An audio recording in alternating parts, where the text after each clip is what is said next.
Salut à tous, vidéo résumée en fait donc de la R5. Au final sur le live on n'apprend rien, je suis désolé. Et je pensais qu'on allait en apprendre plus de Renault. Et concrètement en allant sur Vlog Car Passion, j'ai du mal, le nom est trop long, c'est pour ça que moi j'ai fait Yoann en VE, tu vois, moi c'est tranquille. Beaucoup plus simple, mon prénom, mon machin, mon bidule. Et je suis allé après voir donc Mécanique Sportive, qui je pense ils se connaissent et puis étaient dans pratiquement le même esprit. Le reste, hein, j'ai vu Sans Borne, j'ai vu Automobile Propre, Cardia, enfin bref, j'ai vu tous les autres. Ils ont présenté finalement que celle-là, celle qu'on a vue en présentation. Sans Borne a un peu plus parlé des motorisations et tout. On fait finalement un résumé, un très gros point. Et d'une manière générale, sur le prix, je suis vraiment très déçu.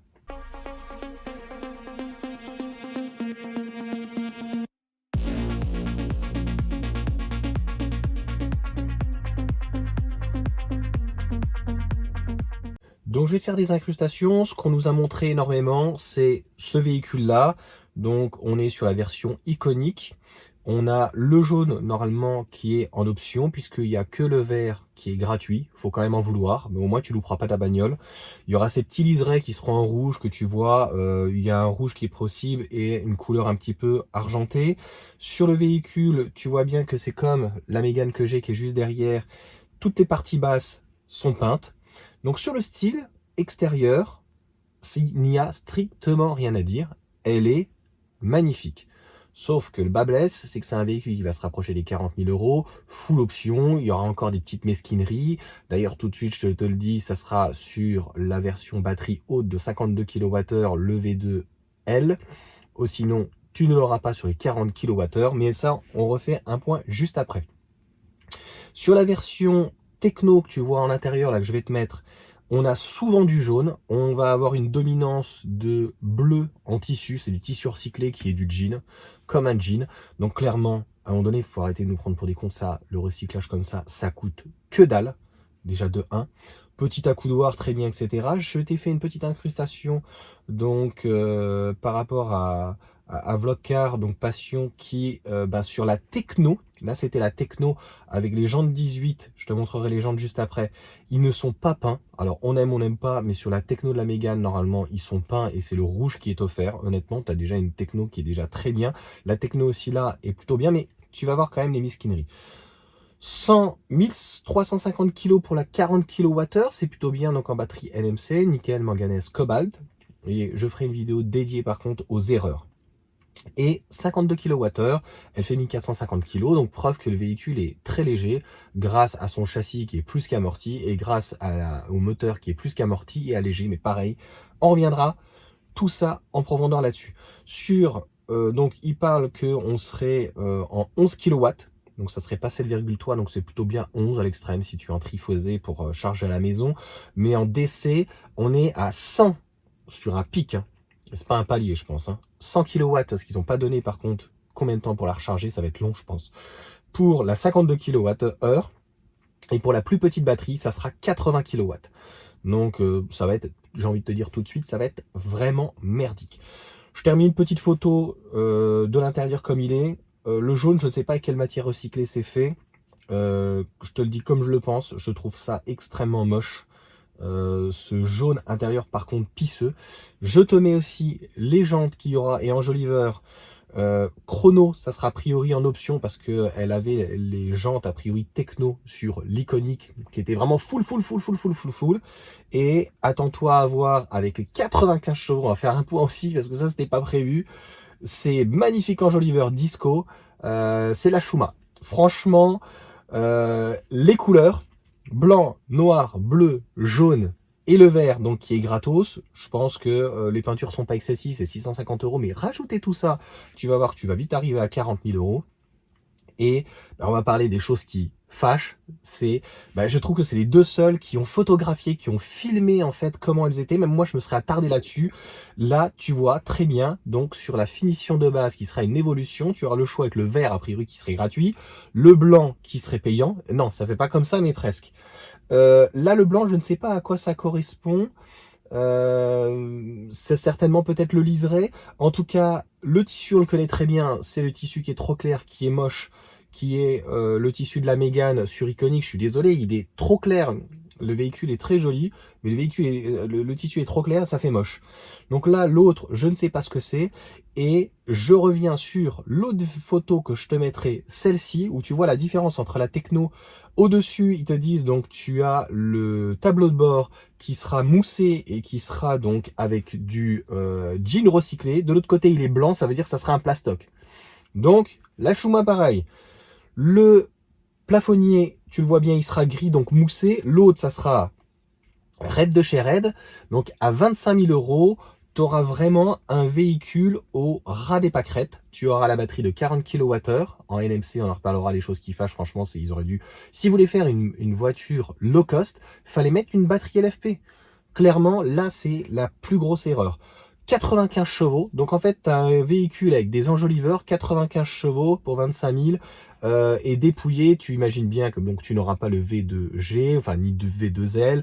Tu n'as pas non plus le limitateur, je suis pas sûr que tu l'aies, en tout cas le régulateur adaptatif. Tu n'auras pas Android ou CarPlay ou quoi que ce soit. Voilà, tu auras vraiment un véhicule dépouillé de tout à 25 000 euros. Je peux comprendre que certaines personnes vont gueuler. J'ai fait une vidéo à chaud donc sur le ressenti des gens. Ils ne parlent que de prix. Mais moi, je parle avec des arguments. 120 chevaux, donc ça sera certainement pour la Tekno juste au-dessus, qui va être tout de suite à 30 000 boules. Donc ça va commencer à piquer quand même pour 120 chevaux. Et le haut du panier, uniquement, on va dire 150 chevaux. Et on nous dit un 100 en 8 secondes pour brider à 150, si j'arrive à te retrouver la photo. Je crois que je ne l'ai pas prise. Les gros négatifs, les gros points négatifs, on voit bien au niveau du capot avant, on aurait pu avoir un frunk. Ce n'était pas prévu. Et l'intérieur est très sympa, les petits pianos black, le volant. En fait, le style, il n'y a rien à dire. C'est très bien. Mais par contre, on essaie de nous vendre un véhicule électrique nouveau, alors qu'en fait, il n'y a rien de nouveau. Le châssis, c'est le châssis de la Clio, il est amorti. Les sièges, par rapport à ma Mégane, en fait, qui sont vraiment des sièges de la Méganitech, là, ce sont des sièges, pareil, de la Clio, incurvés, etc., qui sont revus avec une sellerie, donc, recyclée. Le coffre, on voit bien que finalement, il n'y a aucun effort qui a été fait donc pour faire une propulsion, par exemple, mais rester sur une traction avec 95 chevaux et un moteur, donc logiquement, plus petit. Et donc, on aurait pu intégrer un frein pour au moins mettre les câbles, parce que les câbles, si c'est comme dans la Mégane, les câbles, c'est en dessous de la petite soute donc de coffre. Sauf que si tu as des choses dedans et que tu veux utiliser ton type 2 pour X raison, eh bien, tu l'as dans l'os. Donc, concrètement, sur le style, je ne suis absolument pas déçu, ça sera ma conclusion. Par contre, force est de constater qu'à 25 000 euros, un véhicule vraiment dépouillé en évolution, fort à parier qu'on va se rapprocher à 40 000 euros, et c'est encore pire sur une Alpine A290, on va être plus de 40-45 000 euros. J'ai envie de te dire que je prends soit une X-Power, ou je tape carrément une Model 3 grande autonomie.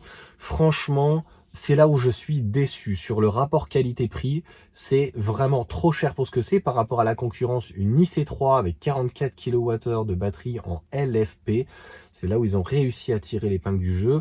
Franchement, celle de départ mériterait 20 000 euros.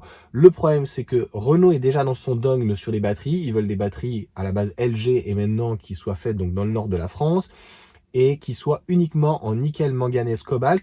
Eux qui prônent le fait de ne pas utiliser de terres rares, un aimant, donc des aimants permanents dans leur moteur, et qui utilisent du nickel, du manganèse et du cobalt pour stabiliser donc la batterie, et au final avoir une batterie lithium, fer, phosphate, et je pense qu'ils auraient eu un véhicule à moins de 20 000.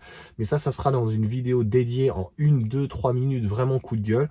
Clairement, des erreurs de ce véhicule, les 3, 4, 5 erreurs. Et franchement, je suis même pas sûr que ça fasse un carton. Même moi, on peut pas se positionner sur un véhicule 25 000 enjoliveur vert et tu as une charge vraiment 80 kW pourri. Donc clairement, ça va être un véhicule pour papy-mamie qui veulent pas aller trop loin.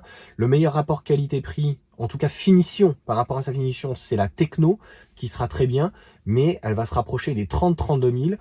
Autant que le Scénic, franchement, je n'ai rien à dire. Ils ont vraiment positionné très très bien leur prix.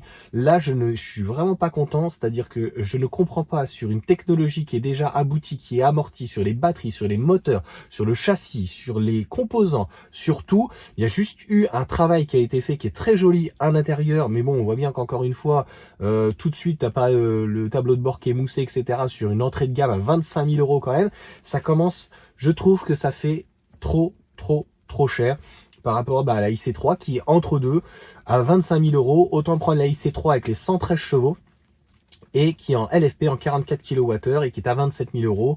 On a quand même un style aussi qui est sympa. On a deux véhicules qui sont différents. La IC3 sera peut-être un petit peu plus haute parce que clairement, c'est pas les jeunes qui vont acheter ça. Je suis pas certain qu'un jeune ait les moyens d'acheter 25-30 000. Alors, ce qui va sauver, bien sûr, c'est les 4 000 €.